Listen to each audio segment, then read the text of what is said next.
যে ব্যক্তি চায় যে তার জীবনটা প্রশান্তিময় হোক, তার জীবনটা প্রশান্তিময় হোক, তার জীবনে টেনশন না থাক, ঝামেলা না থাক, হ্যাঁ, যন্ত্রণা না থাক, আবার থাকলেও যেন এগুলো আল্লাহ পাক কাটিয়ে দেন, এমন যদি কোনো ব্যক্তি তাকদীর চায়, আমার পরামর্শ হচ্ছে সে যেন বেশি বেশি দরুদ শরীফ পড়ে।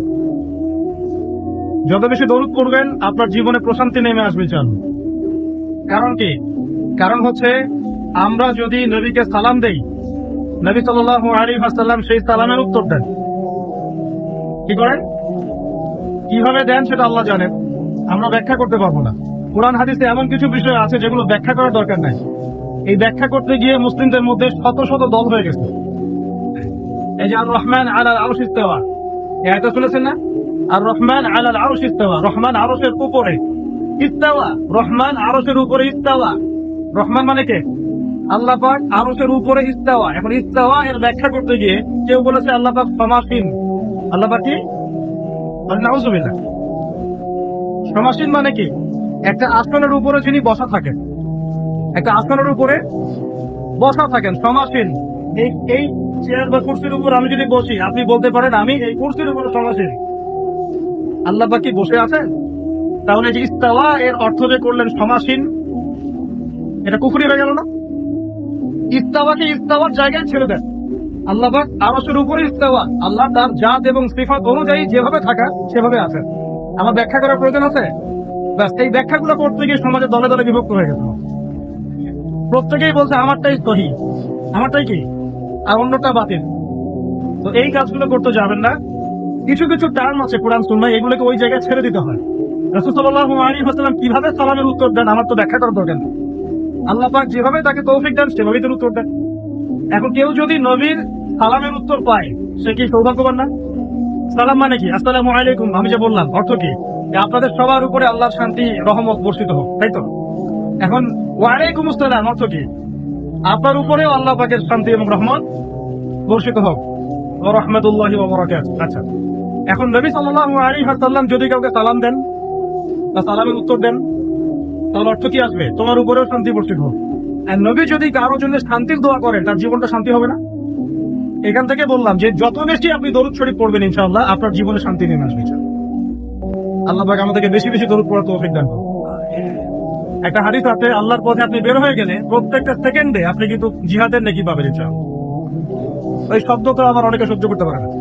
এই শব্দ শুনলেই মাথা তাপ ছিঁড়ে দেয়। হ্যাঁ, সুবহানাল্লাহ। আমরা তো স্পষ্ট করেই বলছি, জিহাদ মানে নিরপরাধ মানুষকে হত্যা করা নয়। কি? জিহাদ মানে নিরপরাধ মানুষকে হত্যা করা নয়। জিহাদ মানে অমুসলিমদের ঘরে ঘরে এই যে কি বলবো সন্ত্রাসী কর্মকাণ্ড চালানো নয়। জিহাদ মানে মুসলিমদেরকে হত্যা করা নয়।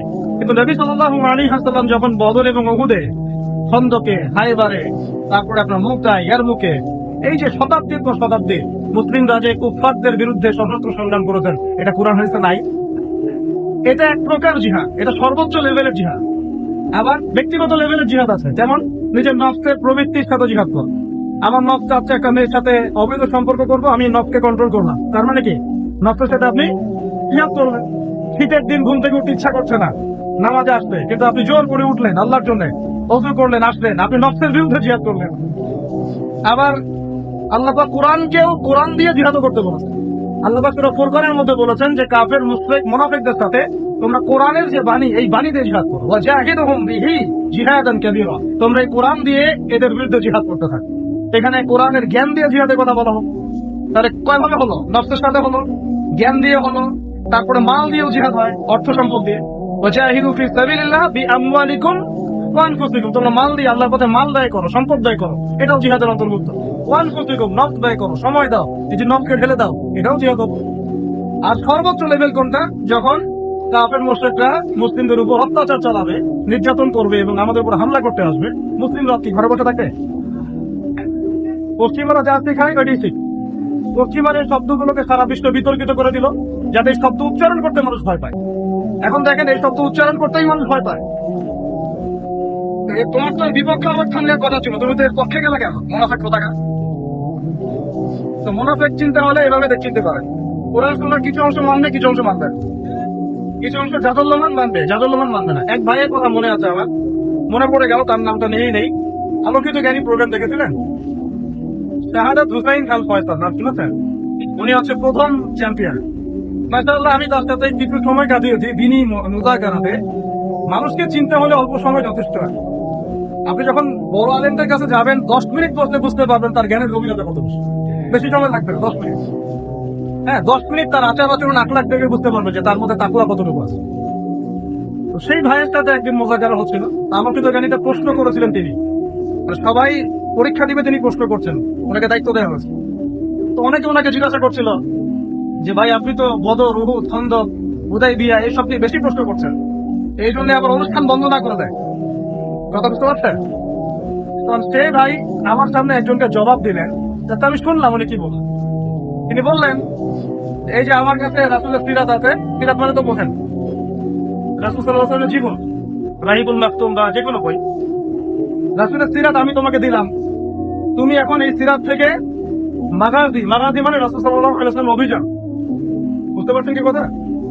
গাজওয়া এবং সারিয়া, যেটাকে মাগাজি বলি আমরা। তুমি রাসূলের সিরাত থেকে মাগাজি গুলোকে বাদ দিয়ে বাকি সিরাত আমাকে দাও দেখি, কতটুকু সিরাত দিতে পারো আমাকে। বুঝতে পারেন নাই? রাসূলের জীবনে আমি তোমাকে দিয়ে দিলাম, এখান থেকে সব মাগাজি গুলা, গাজওয়া গুলা, সারিয়া গুলা বাদ দিয়ে দাও, বাদ দিয়ে আমাকে একটা সিরাত দাও দেখি, পারো নাকি? বুঝতে পারছেন কথা? মানে রাসূল সাল্লাল্লাহু আলাইহি ওয়াসাল্লামের জীবনের একটা বড় অংশ জুড়ে এটাই আছে। মাদানী যুগের প্রায় 10 বছর কি এটাই আছে, মাক্কি জীবনে 13 বছরে নাই। ওইখানে আমরা কিভাবে করেছি? ওইখানে আমরা কথা দিয়ে করেছি, মাল দিয়ে করেছি, নফস দিয়ে করেছি। আর যখন আল্লাহ পাক মদিনায় ক্ষমতা দিয়েছেন, তখন একেবারে সশস্ত্র করা হচ্ছে। কি সমস্যা? একটা রাষ্ট্রের উপর যদি কুফাররা হামলা করে, মুসলিমরা চুপচাপ বসে থাকবে? তো এটা একটা ফলসিফিকেশন টেস্ট এখনকার যুগে। এই যুগে হক আর বাতিল চেনার একটা ফলসিফিকেশন টেস্ট আছে। যে পশ্চিমাদের গেলানো তন্ত্রমন্ত্র যারা কথা বলে এবং আদর্শ মানে নিবদ্ধ করে, কোনো সন্দেহ নাই যে মনের মধ্যে নেফাক আছে, কোনো সন্দেহ নাই। আল্লাহ রসুল যদি এই যুগে থাকতেন, তাহলে নামগুলো মেনশন করে বলতেন অমুক অমুক অমুক। এই যুগে তো তিনি নাই। তো রাসূল সাল্লাল্লাহু আলাইহি ওয়াসাল্লামের প্রতি দরুদ এবং সালাম কেন পেশ করবেন? আপনার লাভ কি বলেন? আপনার জীবনটা কি হবে? ইনশাআল্লাহ শান্তি দিয়ে ভরে যাবে। এখন রাসূল কেমন করে সালাম পেশ করেন, ব্যাক করে, সেটা আমার জানা দরকার আছে। ব্যাস, কোরআন এবং হাদিসের এমন অনেক বিষয় আছে যেগুলো আমরা এইভাবে ব্যাখ্যা করতে যাবো। যে অবস্থা আছে বাস ছেড়ে দেবো ইনশাআল্লাহ, এটাই শান্তি কামিয়াবি। এটা নিয়ে যত বেশি মাথা ঘামাবেন তত দলাদলি ভাগ হতে থাকবে। আল্লাহ পাক আমাদের সবাইকে বিষয়টা বোঝার তৌফিক দান করুন। আজকে যে উদ্দেশ্যে এসেছি বলছিলাম যে সফরে কষ্ট যত বেশি সেখানে তত নেকি ইনশাআল্লাহ বেশি হবে। আল্লাহর পথের একটা দিন একটা রাত যদি আপনি অতিবাহিত করতে পারেন ইনশাআল্লাহ তাআলা, এর বিনিময়ে আল্লাহ পাক আপনাকে আপনার আমলনামায় জিহাদের নেকি দিবেন ইনশাআল্লাহ। ইনশাআল্লাহ ইনশাআল্লাহ তাআলা ইনশাআল্লাহ মুআজ্জা ওয়াজা। এই যে আমাদের বিজিবি আছে না, বিজিবি বর্ডার গার্ড, সীমান্ত পাহারা দেয়, গহীন অরণ্যে দেখবেন একদম দুঃসাহসিক অভিযান চালায় না? আপনারা দেখেছেন এই কাজটাকে? আমি জানি না, আমি দেখেছি কাজ। কষ্ট কাকে বলে, শারীরিক মানসিক কষ্ট কাকে বলে, আসলে আমরা জানি না। মানুষের কষ্ট দেখতে মনে খুব কষ্ট লাগে আমার, জানি না আমি এমন মানুষ কেন, কিন্তু কষ্ট লাগে। কষ্ট, ঘুমের সময় দেওয়া হবে 3 ঘন্টা। ঘুম, খাওয়া, ফ্রেশ হওয়া, স্টেঞ্জা করা, খাওয়া দাওয়া, বাসায় ফোন করা, সব মিলে সময় পাবে হায়েস্ট 4 থেকে 5 ঘন্টা। বাকি সময় ডিউটি। কার জন্য দাঁড়িয়ে আছে? আমাদের সার্বভৌমত্ব রক্ষার জন্য, যাতে আমাদের দেশের মধ্যে কোন রকমের অপশক্তি ঢুকতে না পারে, চোরাকারবারিকে ধরা যায়, মাদক প্রচার করতে না পারে। তো এই ভাইদের সম্পর্কে বলা হচ্ছে যে প্রতি মুহূর্তে তারা দাঁড়িয়ে আছে মুসলিম সীমান্ত পাহাড়ে দিতে, এরা জিহাদের নাকি পাচ্ছে। এটাকে ব্যাপক ব্যাখ্যা আছে, ব্যাখ্যাটা ব্যাপক। শুধুমাত্র এক কেন্দ্রিক চিন্তা করলে তো হবে না। যুবকরা খুব ভালো করে মাথায় ঢুকিয়ে নিবে, মুসলিমদেরকে হত্যা করার নাম জিহাদ নয়, ঠিক আছে? ইসলামের নামে সন্ত্রাসের নাম জিহাদ নয়, নিরপরাধ মানুষকে হত্যা করার নাম জিহাদ নয়, সমাজে বিশৃঙ্খলা ফাসাদ সৃষ্টি করার নাম জিহাদ নয়। নিজের নফসকে আপনি প্রবৃত্তি থেকে নিয়ন্ত্রণ করুন, ইনশাআল্লাহ নেকি পাবেন। আল্লাহর পথে মাল ব্যয় করুন, ইনশাআল্লাহ নেকি পাবেন। আল্লাহর পথে সময় দেন, ইনশাআল্লাহ নেকি পাবেন। যদি আল্লাহ না করুক, আমরা চাচ্ছি না এমনটা হোক, যদি আল্লাহ না করুক কখনো এমন সিচুয়েশন দেখা যায় যে মুসলিমদের উপর কেউ বৈশত্রুরা মুসলিমদের উপর ডমিনেট করছে, তখন আপনি কি বসে থাকবেন ঘরের মধ্যে? নিঃসন্দেহে তখন আমাদের যে ঊর্ধ্বতন কর্তৃপক্ষ থাকবে তারাই বলবে যে আমাদের এই স্বাধীনতা সার্বভৌমত্ব রক্ষার জন্য মাঠে নাম, তখন আপনি নামবেন না? এই কনসেপ্টটাকে যারা বিতর্কিত করার চেষ্টা করে, 1 নম্বর পাক্কা মুনাফিক। মুনাফিক চেনার একটা মূলনীতি বলে দিলাম। কেন মুনাফিক বললাম? কারণ পশ্চিমারা শিখিয়ে দিয়েছে ওদেরকে যে মুসলিম কান্ট্রিগুলোতে গিয়ে এইভাবে যারা এই ধরনের কথাবার্তা বা এই ধরনের আইডিওলজি রাখে, এদের সবগুলোকে আইডেন্টিফাই করো। করে করে সমাজে বিতর্কিত করো। তা আমরা শুধু এতটুকু বলতে পারি, একদিন সবকিছু বিচার হবে ইনশাআল্লাহ। একদিন সবকিছু বিচার হবে ইনশাআল্লাহ তাআলা। শুধু মরা পর্যন্ত অপেক্ষা করতে থাকবে। কিয়ামতের মাঠ এত সহজ না। কিয়ামতের মাঠ এত সহজ না। আল্লাহ পাক আমাকে মাফ করুন, আপনাদের সবাইকে মাফ করুন। আল্লাহ পাক যেন দুনিয়াতে কষ্ট দুর্দশা আসতে পারে, দুনিয়াতে আপনি কম খান কম পড়েন, টাকা পয়সার সমস্যা বাড়ি ঘরের সমস্যা হতে পারে, কিয়ামতে যেন আল্লাহ পাক আমাদেরকে না আটকান। কিয়ামতে যেন আল্লাহ পাক আমাদেরকে না আটকান, এই দোয়া করি। তো যাই হোক, ওইদিকে প্রসঙ্গে যাচ্ছি না, খালি প্রসঙ্গ করে কথাটা বলে দিলাম, কারণ এই বিষয়টা নিয়ে অনলাইনে অনেক রকম এদিক ওদিকে কথাবার্তা আমরা শুনতে পাচ্ছি। খুব দুঃখজনক এগুলো, খুবই দুঃখজনক। কিছু মানুষের এই ধরনের কর্মকাণ্ড খুবই দুঃখজনক। সমাজে যখন যুব সমাজ আল্লাহর পথের দিকে আসছে, আল্লাহর দিন শিখতে আসছে, দিনের পড়াশোনার জ্ঞান চর্চা হচ্ছে, মানুষ বই পড়তে উৎসাহিত হচ্ছে, ঠিক তখনই যাদের দ্বারা এই ক্ষেত্রগুলো হচ্ছে এদেরকে বিতর্কিত করা হচ্ছে। অতএব চোখ কান খোলা রেখে চলতে হবে, তৌফিক করুন। এখন উদ্দেশ্যটা বলি, আজকে লেকচার দেওয়ার জন্য আসি নাই। আজকে সাথে আমাদের এখানে ডক্টর ভাই নজরুল ভাই আছেন, আসসালামু আলাইকুম, এবং আমাদের ইঞ্জিনিয়ার ভাই একজন, ইঞ্জিনিয়ার ভাই আমাদের ইকবাল ভাই। এই দুই ভাইয়ের দাওয়াতে এসেছি আর কি। তাদের বাসায় ইনশাল্লাহ একটু খাওয়া দাওয়া হবে, তাই খাওয়া দাওয়া করাবেন তো। আর এটা অ্যানাউন্সমেন্ট দিব, সেটা হচ্ছে ভাই, দুই ভাই আরো কিছু ভাই আছেন তাদের সাথে, তারা মিলে আপনাদের ভৈরব বাজার, ভৈরব বাজারের যে এলাকা, এখানে একটা দিনী প্রতিষ্ঠান তারা করতে চান। এই জন্য পরামর্শক হিসেবে বা পরামর্শ করার জন্য তারা আমাকে জাস্ট দাওয়াত দিয়েছেন, এর বেশি কিছু না। তবে ভেবেছিলাম যে জুমার খুতবা ধরতে পারলে কিছু বয়ান করার চেষ্টা করবো ইনশাআল্লাহ। আল্লাহ যেভাবে চেয়েছেন সেভাবে হয়েছে। জুমার পরে আপনারা কষ্ট করে বসে আছেন দেখতে আমারও খারাপ লাগছে। আপনারা ক্ষুধার্ত, গরমের মধ্যে কষ্ট পাচ্ছেন, আমি আলোচনা লম্বা করবো, ঠিক আছে? এখন শিক্ষা নিয়ে জাস্ট কয়েকটা কথা বলে আমি শেষ করছি, ঠিক আছে ভাই? ইনশাআল্লাহ অন্য একদিন কথা হবে। আর যদি আপনাদের শিক্ষা প্রতিষ্ঠান হয়ে যায়, তাহলে প্রতিষ্ঠান দেখতে তো আসবো ইনশাআল্লাহ। আচ্ছা, প্রতিষ্ঠান বেশি হলে কি সমস্যা? আচ্ছা, এখন ইলম নিয়ে কিছু কথা বলি, খুব মোটা দাগে কয়েকটা কথা বলি।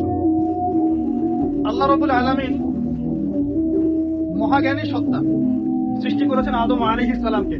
আদম আলাইহিস সালামকে সৃষ্টি করার সময় কি আদম আলাইহিস সালামের জ্ঞান ছিল কিনা? আল্লাহ পাক তাকে জ্ঞান শিক্ষা দিলেন না আদম আলাইহিস সালামের নিজেরই জ্ঞান ছিল? একটু বোঝেন কথাগুলো। আদম আলাইহিস সালামের নিজের জ্ঞান ছিল না আল্লাহ পাক তাকে শিক্ষা দিয়েছেন? আল্লাহ পাক বলছেন ওয়াল্লামাল আদামা আসমাআ কুল্লাহা সুম্মা আরাদাহুম আলাল মালায়েকা। আল্লাহ পাক বলছেন আমি আদমকে সমস্ত নাম শিক্ষা দিলাম। বলেন সুবহানাল্লাহ। আদমকে সৃষ্টি করার পরে আল্লাহ পাক বলছেন আমি আদমকে সমস্ত নাম শিক্ষা দিলাম। তাহলে জ্ঞানের উৎস কে? আমরা কি নিজে নিজে জ্ঞান পেয়েছি?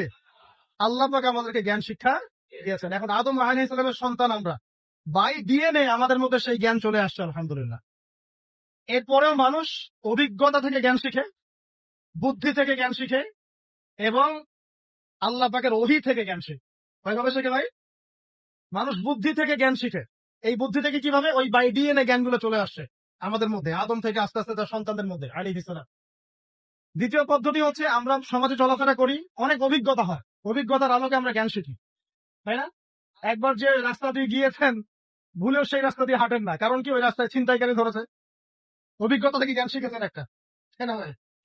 তো আচ্ছা, আরেকটা হচ্ছে আল্লাহ পাকের ওহী থেকে মানুষ জ্ঞান শিখে। আল্লাহ পাকের ওহী থেকে। ওহী কি জিনিস?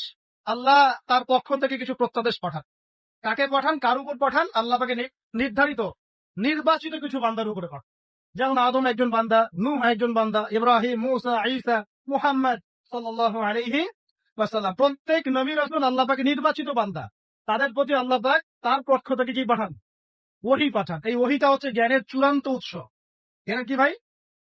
আল্লাহ পাক বলছেন ওয়াকুলিল হাক্কু মির রাব্বিকুম, সত্য তোমার রবের পক্ষ থেকে আসে। ফামান শাআ ফালইউমিন ওয়া মান শাআ ফালইয়াকফুর, যার ইচ্ছা হয় সে সত্য গ্রহণ করুক, যার ইচ্ছা হয় সে অস্বীকার করুক। আল্লাহ বলছেন আল হাক্কু মির রাব্বিক, সত্য তোমার রবের পক্ষ থেকে আসে। ফালা তাকুনান্না মিনাল মুমতারিন, তুমি সন্দেহবাদীদের অন্তর্ভুক্ত হইও না। তার মানে আমরা বুঝতে পারলাম সত্য কার পক্ষ থেকে আসে। এখন এই ওহী হচ্ছে জ্ঞানের চূড়ান্ত মানদণ্ড। এই ওহীর আলোকে যেটা সত্য সেটা সত্য, ওহীর আলোকে যা মিথ্যা সেটা কি? বলেন কথা, আগে উসুলটা শেখেন। ওহীর আলোকে যা সত্য তা কি, আর ওহীর আলোকে যা মিথ্যা। ওহীর আলোকে যেটা হক সেটাই হক, ওহীর আলোকে যেটা বাতিল। ওহীর আলোকে যা হালাল তাই কি, ওহীর আলোকে যা হারাম। এখন যদি আমরা সমাজে বলি সুদ হালাল, চলবে? বলি কেন চলবে না? উত্তর কি দিবেন? কারণ ওহির আলোকে সুদ হারাম। কথা কি বুঝতে পারছেন? ওহির আলোকে কি এটা শুধু এই উম্মতের জন্য হারাম হয়নি, আগের উম্মতেও হারাম ছিল। সুদ কিন্তু শুধু এই উম্মতের জন্য হারাম ছিল না, আগের উম্মতও কি ছিল? হারাম ছিল। বনু ইসরাইলের উপরেও সুদ হারাম করা হয়েছে, কিন্তু খেয়েছে। এখনো সেই সুদ ভিত্তিক ব্যাংকিং সিস্টেম ওরাই পরিচালনা করছে। একই সুন্দর, একই সুন্দর। এখন জিনা, জিনাকে আপনাকে উস্কে দেওয়া হচ্ছে, কাছে আসার গল্প ইত্যাদি ইত্যাদি। হ্যাঁ, তো এখন এটা হালাল না হারাম আপনি কিভাবে নির্ধারণ করবেন বলেন? ওহির আলোকে, ওহির আলোকে কি জিনা হালাল না হারাম? আল্লাহ বলছেন ধার কাছেও যেও না, ওয়ালা তাকরাবুজ জিনা, জিনার ধার কাছেও যেও না। দেখেন, ধার কাছেও যেও না কথাটা কেমন? ওয়ালা তাকরাবা হাদিহি শাজারা, হে আদম এবং হাওয়া, এই গাছের ফল খাওয়া তো দূরের কথা, এর কাছেও যাবেন। বুঝতে পারছি কি? মানে মেয়ের সাথে সেক্সুয়াল সম্পর্ক তো অনেক দূরের কথা, তুমি ফোনে কথাও বলবা না। কথা কি বুঝতে পারছেন ভাই? এর মধ্যে একটা শান্তি আছে। যখন আপনি এভাবে মেয়ে থেকে মুক্ত থাকবেন, পবিত্র থাকবেন, মনে একটা শান্তি পান। এই শান্তি অন্যরা পাবে না। কিন্তু এটা পরকীয়ার যুগ চলছে না এখন। আপনি পরকীয়া না করে নিজের স্ত্রীকে নিয়ে সন্তুষ্ট থাকেন, আপনি মনে একটা শান্তি পান, এটা অন্যরা পাবেন। আমি বলতে চাচ্ছি, যেটা হালাল হারাম জায়েজ না জায়েজ, সত্য মিথ্যার মানদণ্ড কে ফিক্স করবে? এই বিষয়টা মানতে কোনো সমস্যা আছে? যারা বলে না এটা আমি মানি না, তার সাথে কথাই নাই, শেষ ফুল স্টপ।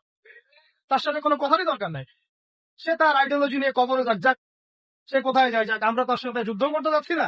আমরা বরং তাকে দাওয়াত দিতে পারি যে ভাই, কোরআন সুন্নাহর সামনে আত্মসমর্পণ করে। আমরা তর্ক করতে যাবো না। তর্ক করতে যাবো? আমরা মুসলিমরা বিশ্বাস করি কোরআন সুন্নাহ হচ্ছে হক বাতিল, সত্য মিথ্যা, ন্যায় অন্যায় ঠিক চূড়ান্তটা মানদণ্ড। এর আলোকে যা হক সেটাই হক, এর আলোকে যা বাতিল সেটাই বাতিল। আর আমরা দিনার উদাহরণ দিলাম। এটা কেন হারাম? আপনি বলবেন ওহির আলোকে হারাম। সুদ কেন না জায়েজ? কারণ ওহি বলেছে না জায়েজ। পরকীয়া কেন না জায়েজ? ওহি বলেছে না জায়েজ। আপনি এতিমের মাল আত্মসাৎ করতে পারবেন না। কেন পারবেন না? কারণ আল্লাহ পাক নিষেধ করেছে। আমাকে নামাজ পড়তেই হবে। কেন পড়তে হবে? কারণ আল্লাহ পাক পড়তে বলেছে। আমাকে সম্পদ নেশাব পরিমাণ হলে যাকাত দিতেই হবে। কেন দিতে হবে? এটা কি নফল না ফরজ? আল্লাহ ফরজ করেছেন। আমি রমজান মাস আসলে কি করব? কেন রোজা রাখবো? প্রশ্ন করবেন নাস্তিকরা, কেন রোজা রাখেন? আল্লাহ বলেছেন তাই রাখি। এখন সে যদি বলে যে আল্লাহ আছেন প্রমাণ করো, তাহলে আরেকটা ডিবেটে বসতে হবে। আল্লাহ আছে প্রমাণ করো, এটা যদি ডিবেটের আলোচ্য বিষয় হয়, তাহলে আরেকটা স্বতন্ত্র বিতর্ক হবে। আগে তো আমরা মেনে নিয়েছি আল্লাহ বলতে একজন আছেন। আচ্ছা, আল্লাহ বলতে কেউ নাই, তাহলে মহাবিশ্ব সৃষ্টি করলো কে? বলবে এমনি এমনি হয়ে গেছে, বিগ ব্যাং এর মাধ্যমে। আর সবকিছু সুশৃঙ্খল ভাবে আছে কিভাবে? এমনি এমনি। হ্যাঁ, আকাশ থেকে বৃষ্টি হয় কেমন করে? এমনি এমনি। হ্যাঁ, মানুষ বাঁচে কিভাবে, মারা যায় কিভাবে? বলছে এমনি এমনি। সবই এমনি এমনি, মানে অটোমেটিক্যালি। এটা কি কোনো পাগলও বিশ্বাস করে যে সবকিছু অটোমেটিক্যালি হয়? ফ্যানটা ঘুরলো কিভাবে? সুইচ দিয়েছেন? সুইচ দিয়েছেন তো, ইলেকট্রিসিটি আছে তো, একটা কারণ তো আছে। এই কারণ না থেকে যদি বলতাম ফ্যান এমনি এমনি ঘোরে, কারেন্টের মতো একটা থাপ্পড় লাগাবেন না? এই তো করবে। আপনার সামনে কেউ বলে কি কারণ থাপ্পড় লাগাবেন না? ঠিক বেটা, এটা এমনি এমনি ঘোরে। এখন এটা এমনি এমনি ঘোরে না, এক পুরো মহাবিশ্বের বিশাল এই ফাংশন এমনি এমনি হয়। চিন্তা করেন তো। ইনশাআল্লাহ আমি তাদের বিরুদ্ধে বই লেখার চেষ্টা করছি। দোয়া করবেন আল্লাহ যেন সফল করে। এমন কিছু তথ্য উপাত্ত আসবে যেটা বিজ্ঞান, কোরআন এবং হাদিস থেকে একত্রিত করা, যে তাদের এক একটা আপত্তি, ইসলামের এগেনস্টে তাদের এক একটা আপত্তির জবাব দেওয়া হবে। যা আল্লাহ পাক তৌফিক দান করুন। আমিন। তো এখন ভাই, আমরা মুসলিম, আমরা আল্লাহ বিশ্বাস করি। আল্লাহ পাক ওহী নাযিল করেছেন, এর আলোকে আমরা হালাল হারাম জায়েজ নাজায়েজ মেনে চল। এই তো, এটা আমাদের ধর্মীয় স্বাধীনতা না? এটা আমার ধর্মীয় স্বাধীনতা। আমি মুসলিম, আমি কোরআন সুন্নাহকে মেনে চলি। আপনি কি বাধা দিবেন এখন? এক ভাই সুদ খেতে চাচ্ছে না, জোর করে খাওয়াবেন? এক ভাই জেনা করবে না, জোর করে করাবেন? তাহলে তো আপনার লজ্জা হওয়া উচিত, লজ্জা থাকা উচিত। সেই মনে আপনার লজ্জা হওয়া উচিত যে আপনি জোর করে কেন একটা মানুষকে সুদ খাওয়াচ্ছেন, জোর করে কেন একটা মানুষকে জেনা করতে নিয়ে যাচ্ছেন। ও তো করতে চাচ্ছে না, তো লজ্জা পাওয়া উচিত না? আচ্ছা আসুন, এবার আমরা বুঝতে পারলাম ওহির জ্ঞান কি চূড়ান্ত না বিভ্রান্ত? কোনটা? ওহির জ্ঞান চূড়ান্ত। এখন ওহির জ্ঞানটা আমরা পেলাম কিভাবে? আল্লাহ পাক নবী রাসূলদের কাছে কি পাঠিয়েছেন ভাই? কিভাবে পাঠিয়েছেন? জিবরাইল আলাইহিস সালাম ফেরেশতার মাধ্যমে। ফেরেশতা কি, কেন, এটা নিয়ে আমরা আলাদা আলোচনা করতে পারি, এখন এটা আলোচনা সময় নেই। এখন সর্বশেষ নবীর নাম কি বলেন?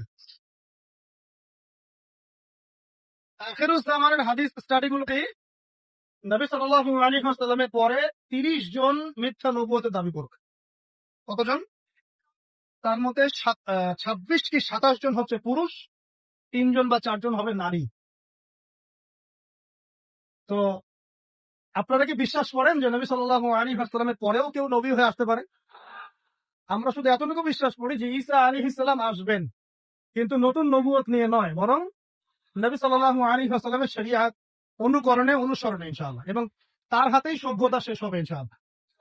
আমি এই হাদিসগুলো অনেক স্টাডি করছি ইদানিং, ইনশাআল্লাহ এটা নিয়ে পরে লেকচার দিব ইনশাআল্লাহ তাআলা। একটা হাদিস পেয়েছি, উনার যুগে, ঈসা আলাইহিস সালামের যুগে একটা ডালিমের খোসার নিচে একটা পরিবার ছায়া আশ্রয় নিতে পারে, এবং এই জমিনটা রুম্বা যেমন করে চকচক করে, আল্লাহ পাকে জমিনটাকে এরকম করে চকচক করাবেন, এত বেশি বৃষ্টি হবে, জমিন উর্বর হবে ইনশাআল্লাহ। ঠিক যেমন আদম আলাইহিস সালামের যুগে জমিন যেমন ছিল।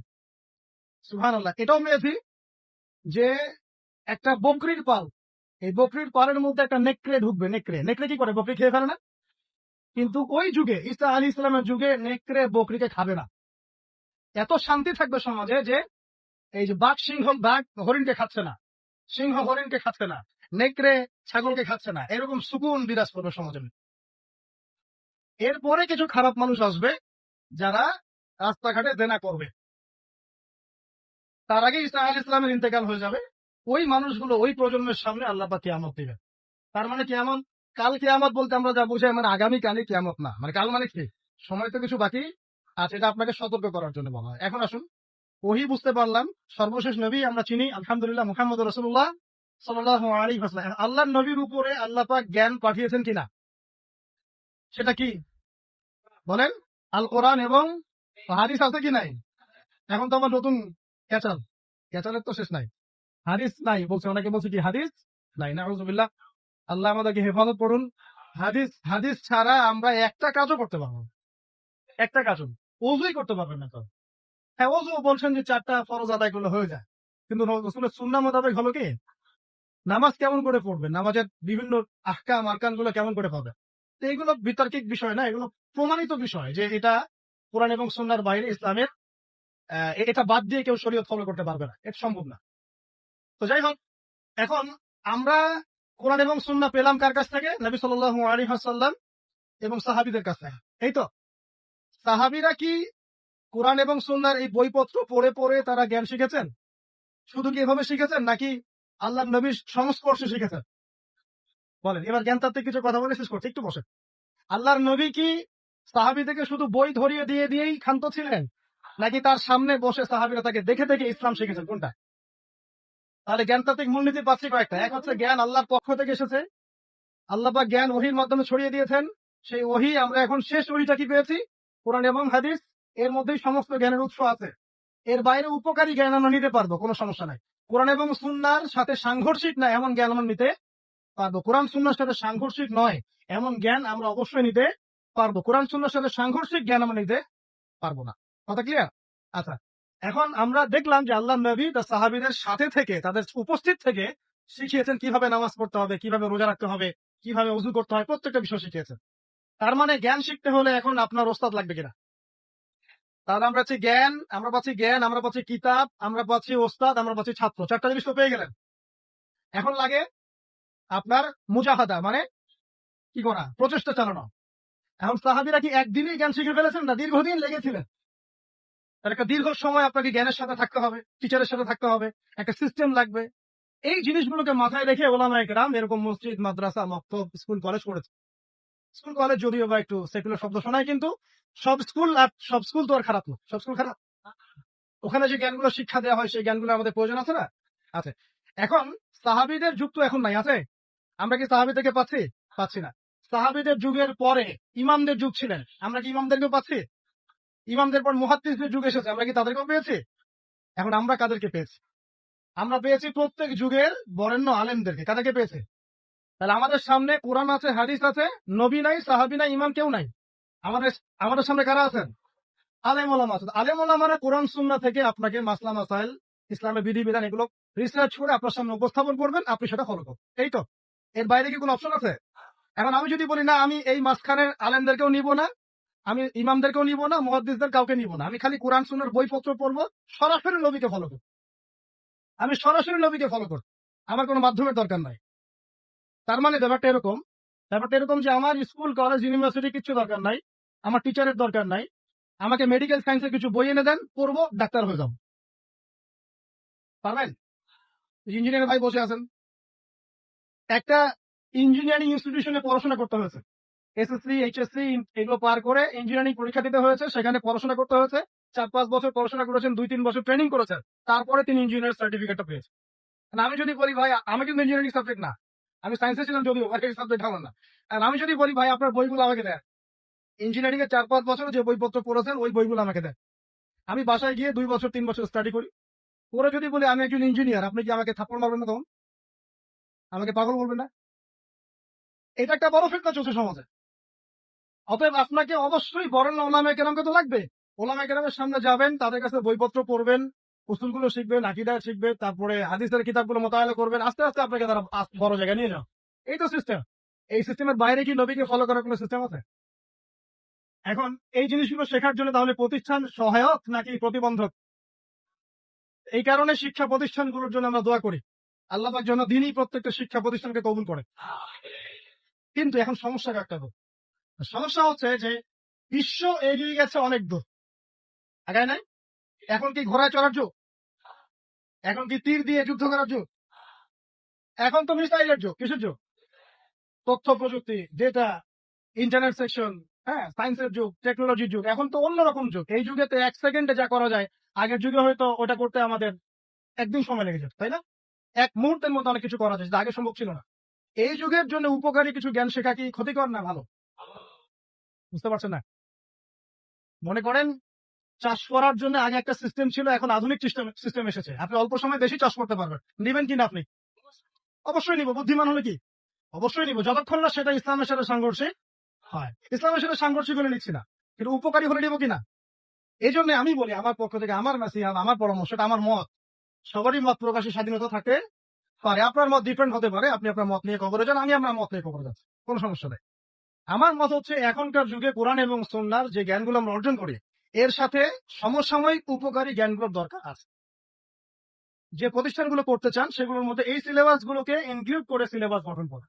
আর সিলেবাসে একটু পরিবর্তন আনলে কি ক্ষতি হয়ে যাবে উম্মাহ? তো কোরআন সুন্নাহর সব উসুল ঠিক থাকবে, আমাদের সব যা আমরা আকীদা রাখি, আমরা যে মাযহাব ফলো করি, যে মানহাজ ফলো করি, সব ঠিক থাকবে। কিন্তু উপকারী যে বিদ্যাগুলা, যেমন ম্যাথামেটিক্স, যেমন সায়েন্স, যেমন ধরেন কি বলবো, এই যে ইকোনমিক্স, যেমন জিওপলিটিক্স, হ্যাঁ, যেমন এই যে সায়েন্স এন্ড টেকনোলজি বা কম্পিউটার, ইন্টারনেট সেকশন, মানে যে যে জিনিসগুলো ইংরেজি, যেগুলো আমাদের বাংলা থাকবে, সাহিত্য থাকবে, দেশ থাকবে, আন্তর্জাতিক বিশ্ব থাকবে, সব থাকবে। এগুলো যদি আমার সন্তান ছোটবেলা থেকে শেখে, কোনো সমস্যা আছে? এটা শিখতে কি সে ইসলাম থেকে বের হয়ে যাবে? বরং সে আজকে থেকে 20 বছর পর ইসলাম নিয়ে এমন কিছু কথা বলতে পারবে যা আমি এখন বলতে পারছি। দেখবেন 20 বছর পর সে ইসলাম সম্পর্কে এমন কিছু লিখতে পারবে যা আমি এখন লিখতে পারছি। 20 বছর পরের যে বিশ্বটা সামনে আসবে, ওই বিশ্বটাকে আমার এই ছেলেটা ডিল করতে পারবে ইনশাআল্লাহ। এই পরিকল্পনা আমাদের করা উচিত কিনা? এই জন্য যেসব প্রতিষ্ঠানে সিলেবাসে কিছু সংশোধন আনার সুযোগ আছে, সেখানে আনা উচিত, আমার মনে হয় আনা উচিত। এটা আমার মত। আপনি যদি ডিফার করেন, এটা আপনার মত, আপনার থাকতে পারে। আর নতুন নতুন যে প্রতিষ্ঠানগুলো করতে চাচ্ছেন বা যে ভাইরা উদ্যোগ নিচ্ছেন, আমার পরামর্শ হচ্ছে ছোট থেকে, একদম প্লে থেকে বা শিশু শ্রেণী থেকে বাংলা, ইংরেজি, অঙ্ক এগুলোর সাথে কোরআন সুন্নাহকে একটা কম্বাইন্ড করে একটা এডুকেশন সিস্টেম লঞ্চ করেন। এরকম কিন্তু অনেকেই কাজ করছে, দেশের অনেক জায়গায় এরকম কাজ হচ্ছে আলহামদুলিল্লাহ। তো এগুলোকে সমন্বয় করা কি খুব কঠিন কাজ? এখানে অনেক জেনারেল শিক্ষিত বড় বড় পদের ভাই আছেন, এখানে অনেক বুজুর্গ আছেন, গণ্যমান্য ব্যক্তিবর্গ আছেন, সরকারি কর্মকর্তা আছেন, তারা সবাই ইনশাল্লাহ শিক্ষিত মহল, ইনশাল্লাহ অ্যাটলিস্ট আমার এই কথাটার সাথে একমত হবেন যে শুরু থেকেই আমাদের সন্তানদেরকে আমরা তো ইসলাম দিয়ে শুরু করবো, আলিফ বা তাসা দিয়ে শুরু করবো ইনশাল্লাহ, আল্লাহকে চেনাবো, রাসূলকে চেনাবো, এখান থেকে শুরু করবো। পাশাপাশি আমরা ইংরেজি, বাংলা, অঙ্ক এগুলো শেখার কোনো সমস্যা আছে? এই সমন্বয়টা করে যদি ক্লাস ওয়াইজ ভাগ করা যায়, ক্লাস 1, ক্লাস 2, ক্লাস 3, এইভাবে যদি 10 পর্যন্ত যাওয়া যায়, যে আমার ছেলে 10 পর্যন্ত পড়াশোনা করেছে, 10 পারা হাফেজও হয়েছে আলহামদুলিল্লাহ। সম্ভব কিনা? সম্ভব। আমার ছেলে ক্লাস 10 পর্যন্ত পড়েছে, এই মাশাআল্লাহ 100 হাদিস তার মুখস্থ আছে। সম্ভব কিনা? বছরে 10টা করে হাদিস মুখস্থ করা সম্ভব না? আমার ছেলে ক্লাস 10 এ পড়ে, সে শুধু ইংরেজি বাংলাই জানে না, আরবিও লিখতে পারে। সম্ভব কিনা? সে কোরআন তেলাওয়াত করতে পারে। সম্ভব কিনা? সে কোরআনের যে গ্রামার, যে আমরা যে মিজান, নাহু এগুলো পড়ি, এগুলো সে পড়তে পারে। সম্ভব কিনা? আমার ছেলেটা অনার্সে পড়ছে, পাশাপাশি হাদিসের ইবারতও পড়তে পারে। এটা সম্ভব কিনা? এই জিনিসটা যদি আমরা একটু গুছিয়ে করতে পারি, ইনশাআল্লাহ তাআলা, আমি খুব আশাবাদী যে আগামী 10 থেকে 20 বছরের মধ্যে আপনি নতুন একটা প্রজন্ম পাবেন ইনশাআল্লাহ। এই প্রজন্ম দুই দিকেই সমান দক্ষ হবে ইনশাআল্লাহ তাআলা। তবে তারা কেউ যেন উদ্ধত অহংকারী না হয়, তারা যেন কেউ শিক্ষিত মূর্খ হয়ে না যায়। শিক্ষিত মূর্খ আছে সমাজে, এটা নিশ্চিত করতে হবে আমাদেরকে। তারা যেন সত্যবাদী হয়, সৎসাহসী হয়, তারা যেন কর্মঠ হয়, খেলাধুলা করে ফিজিক্যালি ফিট হয়, তারা যেন ঠিক টাইমে ঘুমায়, ঠিক টাইমে ওঠে, ভালো খাবার খায়, ভালো পরিবেশে মেশে, এগুলো নিশ্চিত করতে হবে। কারণ পড়াশোনা শুধু কিন্তু বই পুস্তক পড়ার নাম নয়, আখলাকের পরিবর্তনের নাম পড়াশোনা।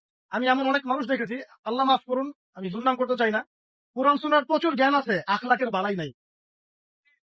কোরআন সুন্নাহর প্রচুর জ্ঞান আছে, ধর করে হাদিসের এবারত এবারত আপনাকে বলে দিবে, উসুল বলে, আখলাক নাই, আখলাক, চরিত্র, আখলাক নাই, মাধুর্য নাই।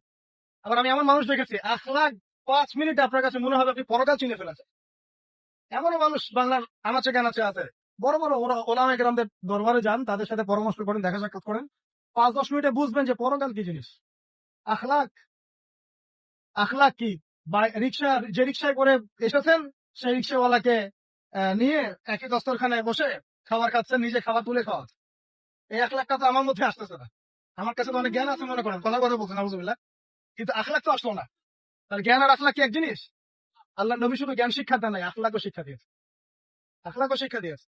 আল্লাহ পাক আমাদের সবাইকে এমন সন্তান গড়ে তোলা তৌফিক দান করুন, যারা উভমুখী শিক্ষায় শিক্ষিত হবে এবং চমৎকার আখলাকের মানুষ হবে ইনশাআল্লাহ।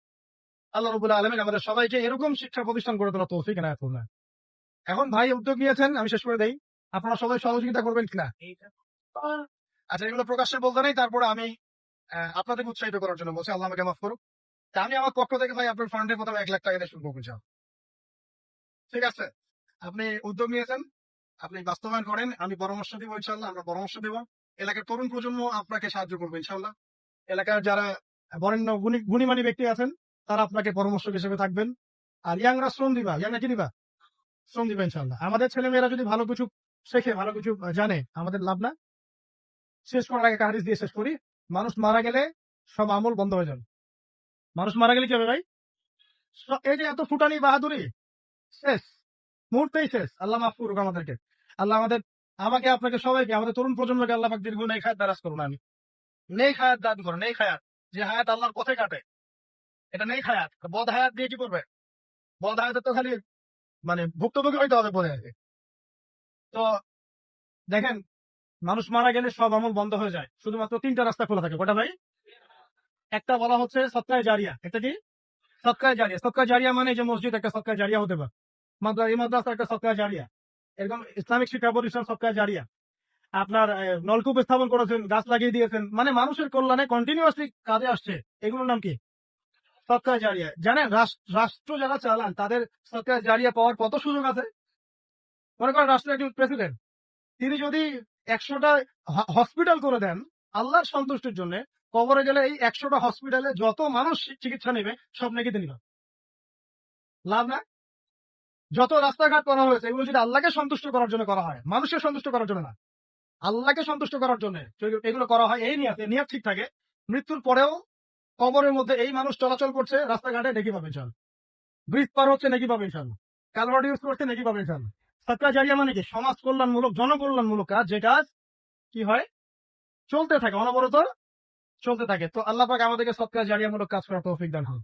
এখন বলেন, শিক্ষা প্রতিষ্ঠান সদকা জারিয়ামূলক কাজ কিনা? জারিয়ামূলক কাজ কিনা? এটা যে টিকে থাকে এবং এখানে যদি শত শত মানুষ পড়াশোনা করতে থাকে, এই নেকিটা কে পাবে? যারা এটার উদ্যোগ নিয়েছে, প্রতিষ্ঠাতা, তারা পাবেন ইনশাআল্লাহ, শিক্ষকরা পাবেন ইনশাআল্লাহ। আল্লাহ পাক তৌফিক দান করুন। সহিহ বুখারী নাম শুনেছেন না? ইমাম বুখারী কি বেঁচে আছেন? এখন পর্যন্ত সহিহ বুখারী পড়া হয় কিনা? এই নেকি কে পাচ্ছেন? এই নেকি কে পাচ্ছে? বুখারী রাহিমাহুল্লাহ কবরে শুয়ে নাকি পাচ্ছেন ইনশাআল্লাহ। তা এরকম কিছু কাজ করে যে আল্লাহ পাক তৌফিক দান করুন। 2 নাম্বার হচ্ছে সৎ সন্তান। 2 নাম্বার কি ভাই? সৎ সন্তান। সন্তান তো তোমাদের এখন হয় নাই মনে হয়, আল্লাহ পাক হওয়ার ব্যবস্থা করুন। আমি যুবকরা এখানে খুব মানে কষ্টে ভোগে, বুঝি, আমিও বুঝি, কারণ আমরাও ভুগেছি এক সময়। হ্যাঁ, 8-10টা বিয়ের প্রস্তাব দিয়েছি, মানুষ গ্রহণ করে নাই। হ্যাঁ, কারণ হচ্ছে আমার টাকা পয়সা ছিল না, বাড়ি নাই, টাকা নাই, কিছু নাই। তোমার সাথে বিয়ে শাদীতে কি হবে? আমি ভবিষ্যৎ খারাপ করবো নাকি? এখন লাইন ধরে করে কি করে এখন? ওই জন্য একদিন বলেছি আপনাদেরকে, মানুষের অবস্থানকেই সংকল আছে, এটা সত্য কথা।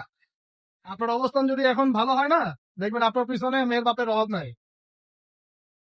আর আপনার তো এখন চাকরি বাকরি নাই, জমি জমা নাই, হ্যাঁ, আপনার টাকা পয়সা কম, আপনি দৌড়ান মানুষের পিছনে, আপনাকে পাত্তা দিবে না।